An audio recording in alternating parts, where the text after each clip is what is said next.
morning, I got to school early. There were the plans for the day's activities to be checked and materials to be arranged.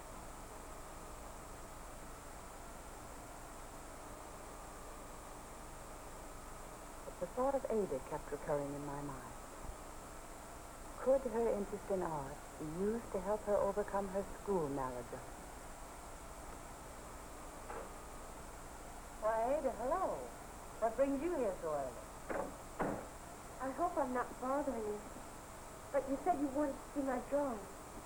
Of course. How very nice of you. I'm very anxious to see them. They really are lovely. May I keep them for a while? Oh, yeah. You won't mind if I show them to a few teachers, will you? You think they'd want to see them? I'm sure they will. Oh, thank you.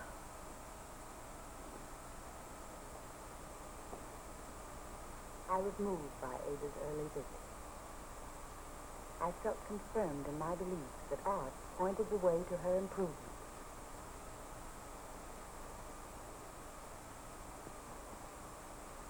My first task was to enlist the cooperation of her other teachers. During the day, I called on her. Miss Clark, her art teacher, was understanding and cooperative. She suggested an attractive art book that I might use for Ada's remedial reading work. Miss Davis, the science teacher, was pleased that Ada could draw. She pointed out that the unit in plant life provided a chance to draw flowers and label parts. She agreed that art might direct road to a better understanding of science. Mr. Bradford, the social science teacher, was open-minded but skeptical. He pointed out that a retarded reader was at a great disadvantage in the study of civic and government relations because of the amount of reading required. However, he would see what he could do to Ada. Mr. Henry, Ada's mathematics teacher, was least enthusiastic of all. He explained that a diagnostic test which he had just given showed that Ada was deficient in basic arithmetic. She was entirely unprepared to take the work for which she was scheduled. I cannot forget his parting words. I see no connection between art and number work. When it comes to mathematics, Ada, like many others, is just dumb.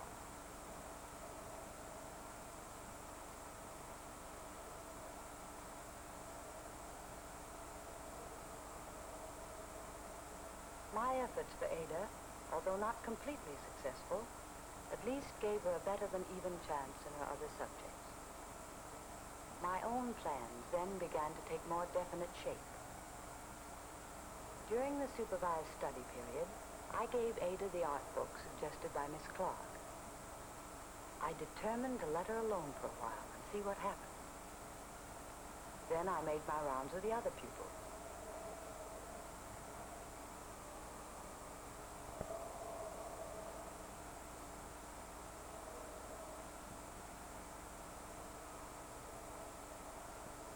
What a range of abilities and personality types were represented in this one class. There was Eugene Johnson, a slow, dull student. So far, he was getting very little out of the scheduled work. I must do something about him. There was Betty Gibson, alert, poised, intelligent. The scheduled work was much too easy for her. She might well turn out to be a problem unless I provided her with tougher and more challenging assignments. There were others, too. But Ada needed help right now.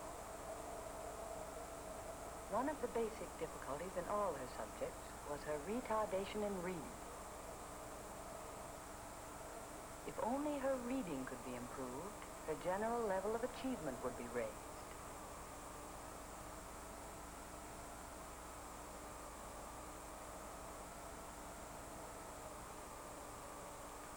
Oh, Miss Brown.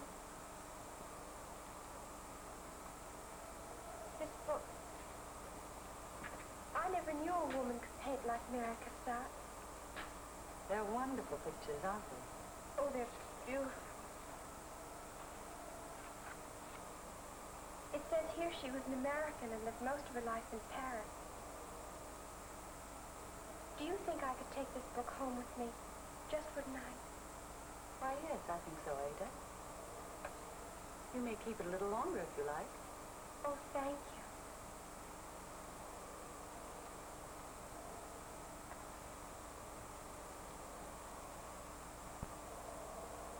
Ada read the book from cover to cover, then took other art books from the library. She was building a list of unfamiliar words derived from her reading, and seemed to enjoy adding to it. During the succeeding weeks, her reading habits began to improve, and she was developing greater speed and comprehension. Her written work showed gains in spelling and sentence structure. I felt satisfied that she was off to a good start in her remedial work. But there was much to be desired in her social adjustments, for she had made no friends. I realized that she was suffering from a deep feeling of inferiority. A little success, a little recognition would help her so much. Then Ada herself provided the opportunity. Our literature lesson was based on Shakespeare's Twelfth Night, which we were reading. Just as I was about to open the period, Ada placed a number of drawings on my desk. I made these. They're characters from Twelfth Night. These are very good. Thank you, Ada.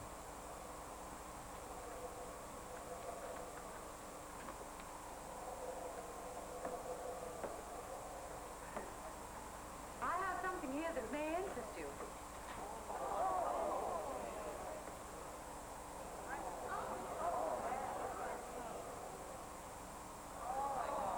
Hey, that's swell. Who made them, Miss Byrne? Ada Adams. May we see them back here? Of course. Ada, won't you show them around?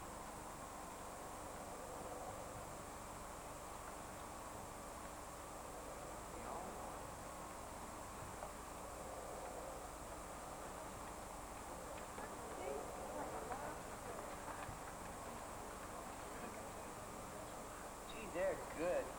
Did you really draw them, Ada? Yeah. God. Would you like these placed on the bulletin board so we can all enjoy them? Very well. Ada, they're your drawings. Why don't you put them up on the bulletin board? You'll find some tacks on the top of my desk.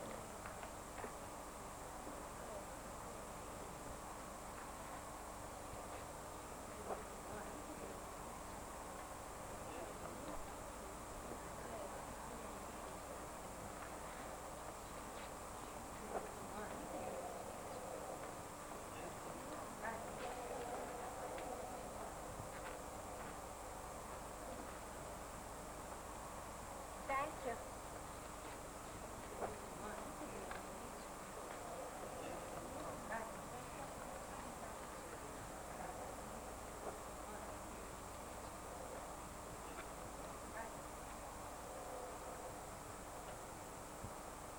That day was important in Ada's social relations. The students looked at Ada with a new interest, and she was becoming a little more responsive to their friendliness.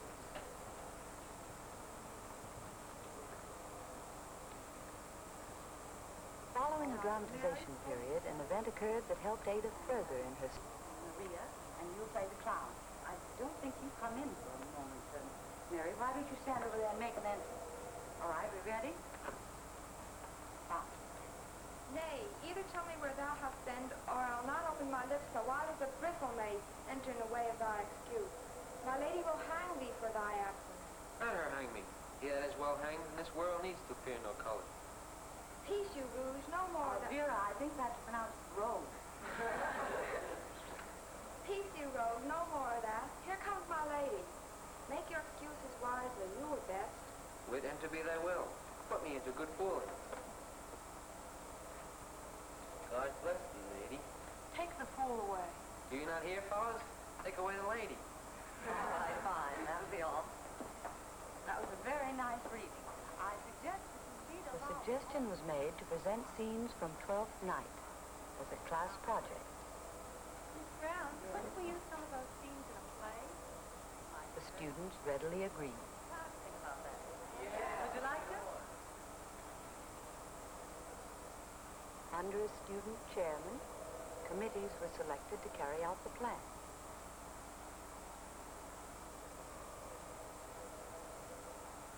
Ada was chosen for the committee on costume.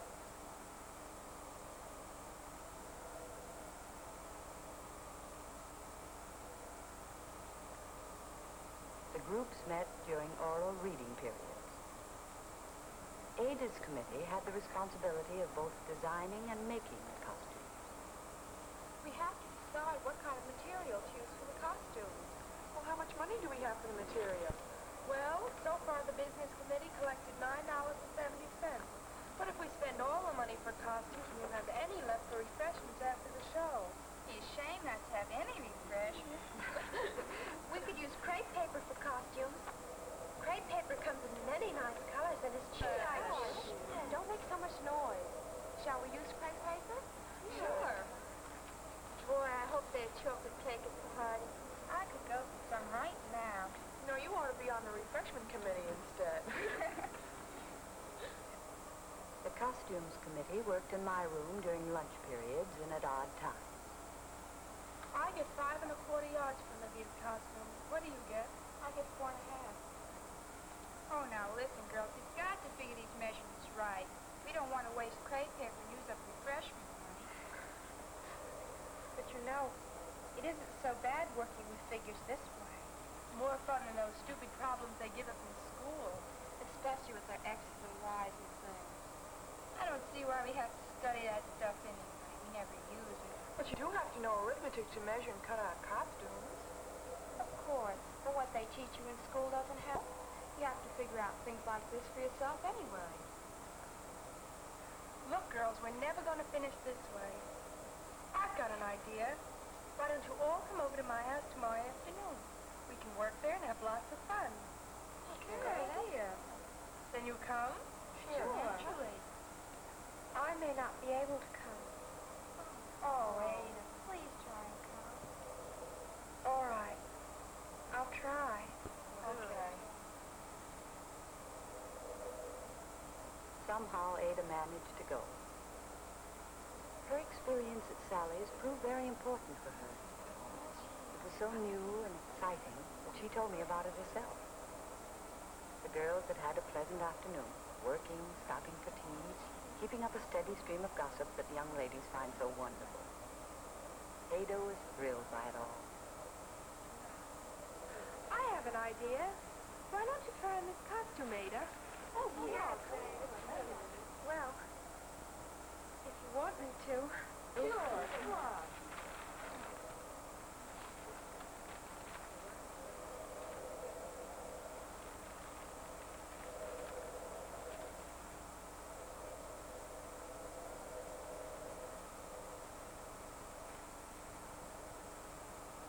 Doesn't she look sweet? Oh, she looks nice. You want to be in the play, Ada? Oh, no, I can't. Why not? You'd be very good. You know, if you just fixed your hair a little different, you'd look grand. Why don't we fix her hair now? Get her on the side. Oh, that's a good idea. All right. This comes back. There, how's that? Gee, she has lovely hair. Come on over and see what you look like, Ada. Now what do you think of yourself? Oh, it really is nice, isn't it? You look stunning. Maybe I'll wear it home this way. You want to? Wow. You should wear your hair like that all the time, Ada.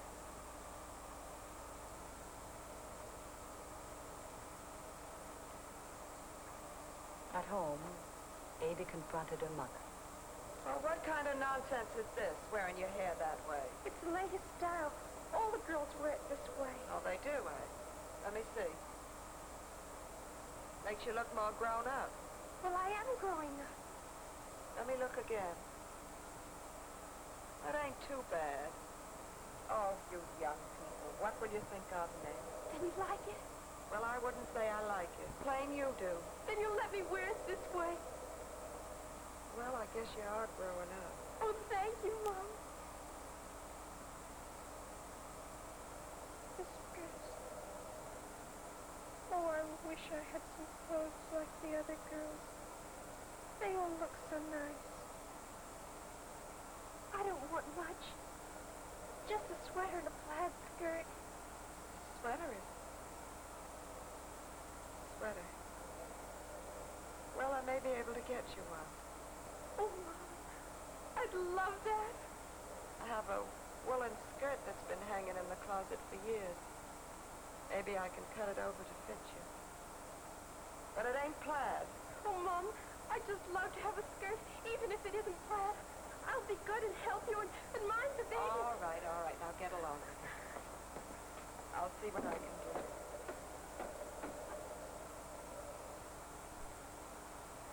The new hairdo, the sweater, and the skirt did a lot for Ada. She found herself acceptable to the other students. For her part, she began to feel the joy of companionship. I checked on her work with her other teachers. Her skill in art was helping her in science. Miss Davis showed me some excellent drawings she'd made.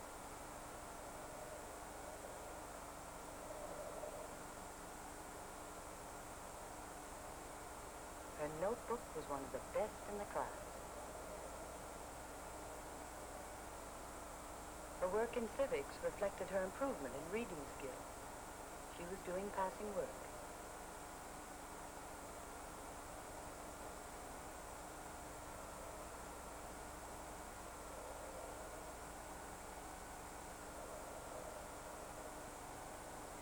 Mr. Bradford showed me a sketch which she'd made on the organization of the fire department. Mr. Henry, her mathematics teacher, had noticed some improvement in Ada's work, but pointed out that she was still weak in fundamental skills. However, he thought that with continued effort, she might make up for a poor start. It was just before the end of the semester, and the committees were making their final reports to the class on the status of the play project. We collected all together $11.45. Crepe paper, paste, props, and other materials cost $6.85, leaving $4.60. We didn't think that was enough money for a party after the show, but we're not so bad off after all. Well, because some of the girls are bringing cakes, which in the end leaves enough money for ice cream, candy, and soda for all. Well, that's all. Then Ada was called upon to make the report for the costume committee.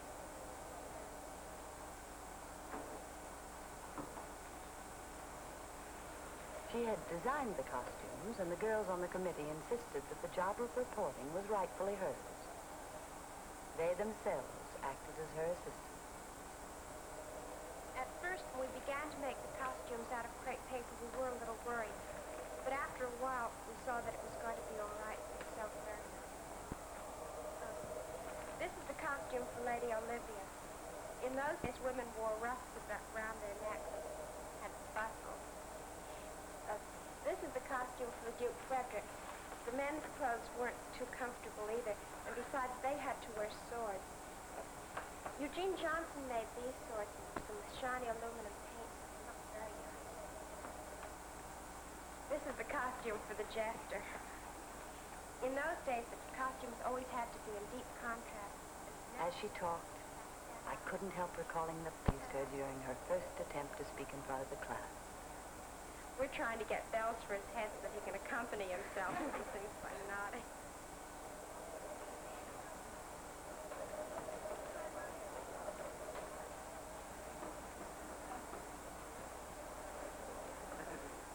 The day of the performance finally arrived. There were guests from other classes, and parents, too. Ada had invited her mother, but with her household duties and her baby, didn't know whether she could come. Ada looked anxiously as each person entered the room. She obviously wanted nothing so badly as to have her mother stir and actually come. But she was bound to be disappointed.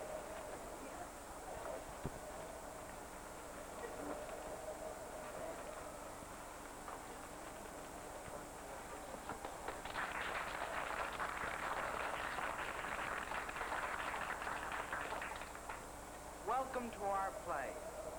Many students worked on this show, not only those who will appear before you, but others who took care of the lighting, the scenery, and the costumes. I hope you enjoy it as much as we enjoy putting it on for you. And now, Shakespeare's Twelfth Night.